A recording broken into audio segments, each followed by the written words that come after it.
کوئی ملا, کسی نے پیشکش کی؟ دیکھیں میں ابو ذر سے بہت متفق ہوں بہت حد تک. میرا خیال ہے سنوکر والی بات پہ متفق نہیں, سنوکر والی بات پہ نہیں, میرے خیال میں میسیج یہی گیا ہے کہ صدر صاحب الیکشن کی ایک مقررہ تاریخ کا اعلان کریں جو کہ ان کا آئینی فرض ہے. اس کے علاوہ کوئی میسیج نہیں گیا ان کے پاس. اور باقی بات جہاں تک اچھا, اسٹیبلشمنٹ اور پی ٹی آئی کے درمیان رفٹ کے خاتمے کے لیے کوئی درخواست نہیں کی گئی؟ نہیں, ایسی کوئی درخواست نہیں کی گئی. البتہ اس وقت تک مجھے لگتا ہے ان کی آخری امید الیکشن ہے, اور وہ چاہتے ہیں کہ ان کے پارٹی کے امیدواروں کو الیکشن لڑنے کی مکمل آزادی دی جائے. اور شفقت محمود نے بھی آج ملاقات کے بعد یہی کہا ہے کہ ہم کہتے ہیں کہ یکساں مواقع جو ہیں وہ فراہم کیے جائیں. اب مسئلہ یہ ہے کہ سمجھتے تھے کہ جو عوام جیسے تحریک عدم اعتماد کے بعد بہت بڑی تعداد میں باہر آ گئی, ان کے جلسوں میں جو 50-60 انہوں نے کیے, بہت بڑی تعداد میں شرکت کی.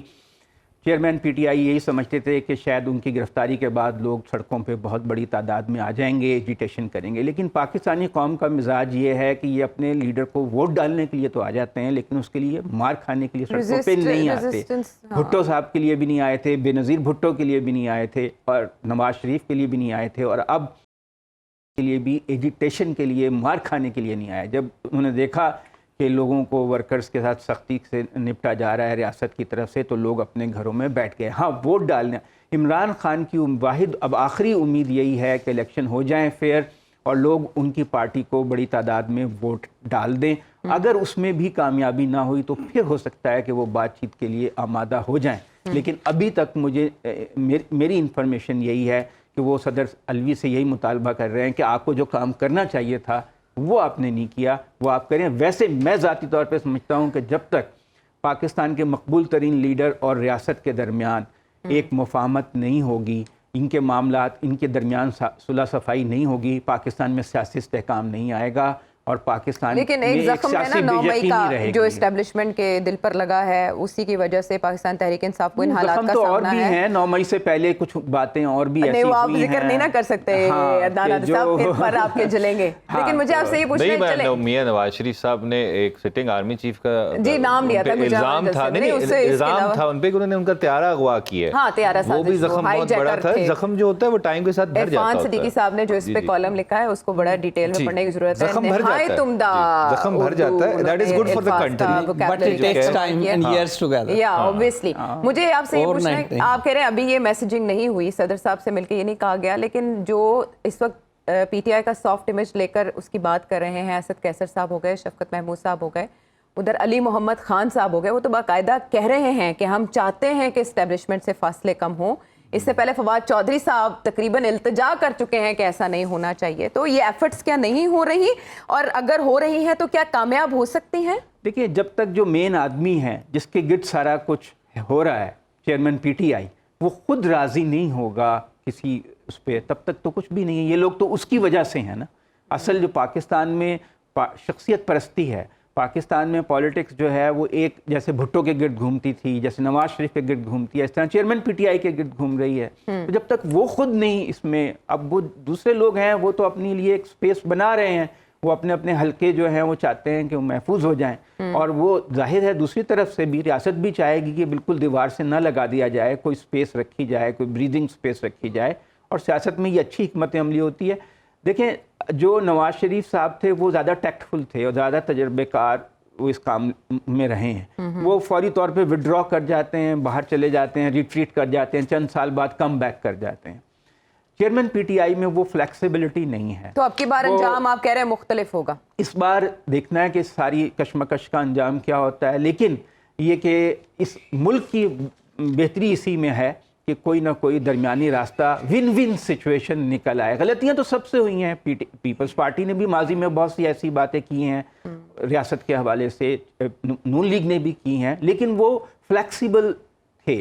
زرداری صاحب ہو گئے یا بے نظیر بھٹو ہو گئیں یا نواز شریف, حتیٰ کہ نواز شریف اور بے نظیر بھٹو ایک دوسرے پہ بہت سنگین الزامات لگاتے رہے, مگر انہوں نے میثاق جمہوریت بھی کر لیا. یہ جو فلیکسیبلٹی ہے اور جو پولیٹیکل ٹیکٹفلنس ہے, یہ شاید پی ٹی آئی میں اس کی کچھ کمی ہے. لیکن اب وہ رہنما جو اب بات کر رہے ہیں ہارڈ لائنرز کارنر ہو گئے ان اے وے, تو اب آپ کے خیال میں سپیس مل سکتی ہے؟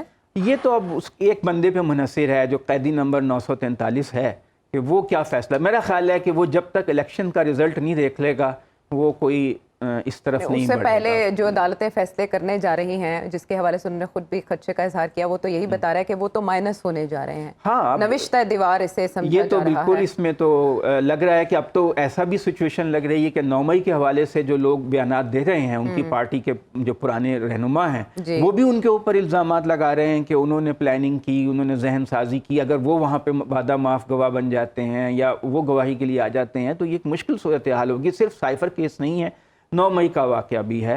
تو اگر یہ تو اس میں تو کوئی شک نہیں کہ ان کے لیے مشکلات بہت ہیں، لیکن یہ کہ اگر ریاست جو ہے وہ اپنا دل بڑا کرے اور ملک کے مجموعی، اب دیکھیں نا کہ جو صورتحال ہے معیشت تباہ حال ہے، اس میں تو کوئی شک نہیں ہے کہ معیشت کا بہت برا حال ہے. اور عالمی سطح پہ آپ دیکھیں کہ جو اس وقت حالات ہیں مڈل ایسٹ میں، اس سے جو خطرہ پیدا ہو گیا ہے کہ یہ علاقائی جنگ میں تبدیل ہو سکتی ہے. پاکستان کی اپنی سیکیورٹی کے لیے پھر سب سے بڑا مسئلہ ہے کہ ہمیں دہشت گردی کا ایک بڑا ریئل تھریٹ جو ہے وہ افغانستان کی طرف سے ہے. بڑا سوال جو مشرق وسطیٰ میں ابھی بھی منڈلا رہا ہے، لیکن امریکن پریزیڈنٹ کا وہاں جانا ہوا، بریک تھرو ہو سکتا ہے، جنگ رک سکتی ہے عارضی طور پر؟ دیکھیں ایک تو بات ہے کہ جو امریکن پریزیڈنٹ گئے ہیں یہ بہت ہی اہم بات ہے کہ پریزیڈنٹ خود چلے گئے وہاں پہ، کیونکہ جو ان کے وزیر خارجہ تھے اینٹونی بلنکن، جب وہ سعودی عرب گئے تو وہاں پہ انہیں کولڈ شولڈر دیا گیا. پہلے دن ملاقات نہیں کی گئی، پھر دوسرے دن ملاقات ہوئی تو انہوں نے کچھ انتظار کروایا اور پھر ان سے انہوں نے کہا کہ یہ غزہ کے اوپر جو اسرائیلی آکوپیشن ہے یہ ایکسیپٹیبل نہیں ہے. تو سعودی عرب نے ایک سخت موقف اختیار کیا ہے اور خطرہ یہ ہے کہ یہ علاقائی جنگ میں نہ تبدیل ہو جائے. 30,000 تو حماس کے جنگجو ہیں، ان کو بالکل ختم کرنا جو ہے یا اس کو ویکیٹ کرانا، مصر ان کو لینے پہ تیار نہیں ہے. یہ ممکن نہیں ہے، پریکٹیکل نہیں ہے. بہت زیادہ لوگوں کی اس میں ہلاکتوں کا اور ڈیتھ ٹول جو ہے بہت زیادہ، پہلے ہی آپ 3,000 کے قریب تو فلسطینی اس میں جاں بحق ہو چکے ہیں اور بچوں کی تعداد تقریباً 1,000 ہے. اور پھر اگر یہ معاملہ بڑھتا ہے اور حزب اللہ بیچ میں کود پڑتی ہے تو 1,00,000 جنگجو اس کے بھی ہیں. تو یہ خطرہ یہ ہے کہ وائڈر کنفلکٹ میں تبدیل نہ ہو جائے، اور کیونکہ اس میں اگر حزب اللہ آتی ہے، ایران شامل ہوتا ہے تو یہ معاملہ تو پورا مشرق وسطیٰ ایک آگ کے شعلوں میں تبدیل ہو جائے گا. تو امریکہ کی یہی کوشش ہوگی کہ اس کو، اسرائیل کو بھی ریسٹرینٹ کا مظاہرہ کرنے کے لیے دباؤ میں رکھے کہ ٹھیک ہے آپ حماس کو ایک خاص حد تک نقصان پہنچا لیں، لیکن غزہ کے اوپر جو مکمل طور پہ اسے خالی کرانا یا قبضہ کرنا جو ہے یہ پریکٹیکل نہیں ہے. مجھے تو یہی لگتا ہے کہ بائیڈن جو ہیں وہ نیتن یاہو کو یہ سمجھانے کی کوشش کریں گے. وہ کہ نیتن یاہو اور جو ہارڈ لائنرز ہیں ان کی خواہش یہ ہے کہ اس مرتبہ اپرچونٹی ہے غزہ کو انیکس کر لیا جائے، ضم کر لیا جائے اور وہاں پر اپنی اتھارٹی جو ہے وہ پہلے تل ابیب کے حوالے سے ڈونلڈ ٹرمپ کا بھی ہم نے ڈیسیجن دیکھا.